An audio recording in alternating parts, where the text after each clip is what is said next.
મહેસાણાના કડી વિધાનસભા બેઠક પેટા ચૂંટણીને લઈને આ સૌથી મોટા સમાચાર। આમ આદમી પાર્ટીએ પેટા ચૂંટણીને લઈને ઉમેદવારીની જાહેરાત કરી છે।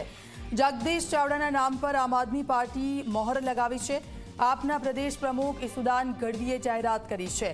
કડી વિસાવદરમાં આપ મજબૂતીથી ચૂંટણી લડશે અને જીતશે, ઈસુદાન ગઢવીનું આ કહેવું છે। જનતા આમ આદમી પાર્ટી સાથે છે, બીજા પક્ષોને જાકારો આપશે, ઈસુદાન ગઢવીનું આ નિવેદન સામે આવ્યું છે।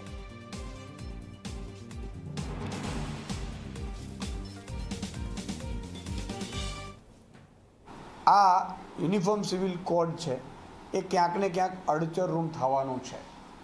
આદિવાસી સમાજ ગુજરાતમાં એની 27 સીટો છે।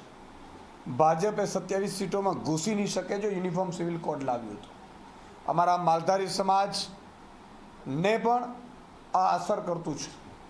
એટલે ભલે અત્યારે કમિટીઓ રચી છે, મારે કમિટીને વિનંતી છે, રંજનબેનને જે કમિટીના આગેવાન છે, તમે કીધું કે એમને મારી વિનંતી છે કે આના એક એક પાસા ઉપર તમે વિચાર કરો।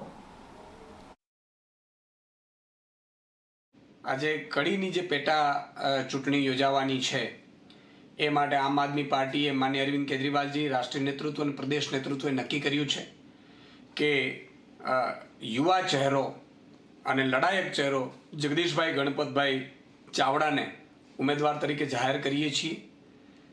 કડી વિધાનસભામાં તેઓ કડી સહિત આખા ગુજરાતના સર્વ સમાજના લોકો માટે એમણે અવાજ ઉઠાવ્યો છે। તેઓ આમ આદમી પાર્ટીના એસસી વિંગના પ્રદેશ અધ્યક્ષ પણ છે અને મજબૂતાઈથી કડી વિધાનસભાની ચૂંટણી જગદીશભાઈ અને આખી ટીમ આમ આદમી પાર્ટીની લડશે અને જીતશે, મને પૂરો વિશ્વાસ છે।